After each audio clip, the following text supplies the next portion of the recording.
में भारत भयंकर बवाल करने के मूड में है। संयुक्त राष्ट्र सुरक्षा परिषद में बदलावों की मांग को लेकर भारत अब और भी ज्यादा मुखर हो रहा है।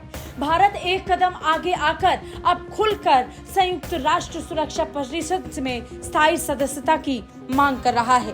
केवल 5 देशों के पास स्थायी सदस्यता का होना पूरी दुनिया के लिए बहुत बड़ा खतरा है। इस बात को भारत कई बार कहता आया है और अब भारत ने फिर एक बार इस बात को दोहराते हुए पूरे यूएन के सामने स्थायी सदस्यता की मांग पेश कर दी है। भारत ने G20 की बैठक में एक बार फिर संयुक्त राष्ट्र सुरक्षा परिषद में सुधारों का आह्वान कर दिया है और भारत के लिए स्थायी सीट की मांग की है। इस बात पर जोर देते हुए परिषद का मौजूदा ढांचा जरूरतों के लिहाज से पुराना हो चुका है।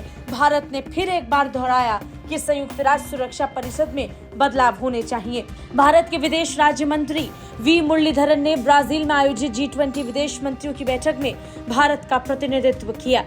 ब्राजील की अध्यक्षता के तहत G20 की मंत्री स्तरीय बैठक में मुरलीधरन ने बातचीत, सतत विकास और बहुपक्षीय सुधारों की वकालत करते हुए ज्यादा वैश्विक सहयोग और अंतर्राष्ट्रीय चुनौतियों पर प्रतिबद्धता की मांग की है।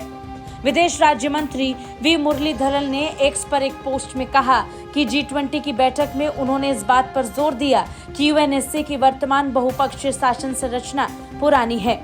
इसमें व्यापक बहुपक्षीय सुधार, प्रभावी समयबद्ध प्रक्रिया की आवश्यकता है। भारत ये स्पष्ट तौर पर एक बार फिर दोहराते हुए नजर आया कि संयुक्त राष्ट्र सुरक्षा परिषद अब समय की मांग है। इसमें बदलाव होना जरूरी है।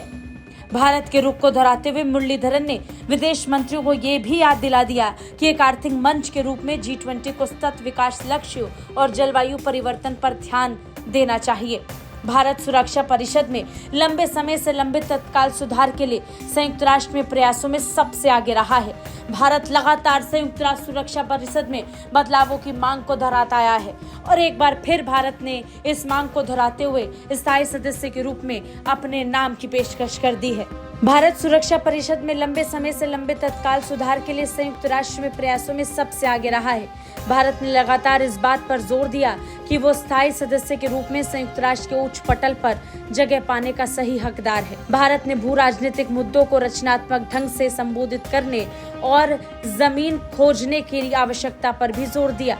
G20 के विदेश मंत्री 2012 से एक समूह के रूप में बैठक कर रहे हैं और इसी बैठक के दौरान भारत ने एक बड़ी बात कही। विदेश मंत्री एस जयशंकर ने भी हाल ही में कहा था कि भारत को संयुक्त राष्ट्र सुरक्षा परिषद में स्थायी सीट जरूर मिलेगी। उन्होंने कहा था कि यूएनएससी में सीट का मिलने का मुझे 100% यकीन है। चीन की ओर से आने वाली अड़चन की ओर इशारा करते हुए उन्होंने कहा कि हम वहां पहुंचेंगे, लेकिन इसे आसानी से हासिल नहीं कर पाएंगे क्योंकि दुनिया प्रतिस्पर्धा से भरी है और कुछ ताकत हमें रोकना भी चाहती है। बता दें, अब तक चीन इकलौता ऐसा देश है जो भारत की स्थायी सदस्यता को लेकर वीटो करता आया है। बाकी देशों की तरफ से भारत को समर्थन मिलता रहा है। ब्यूरो रिपोर्ट, भारत तक।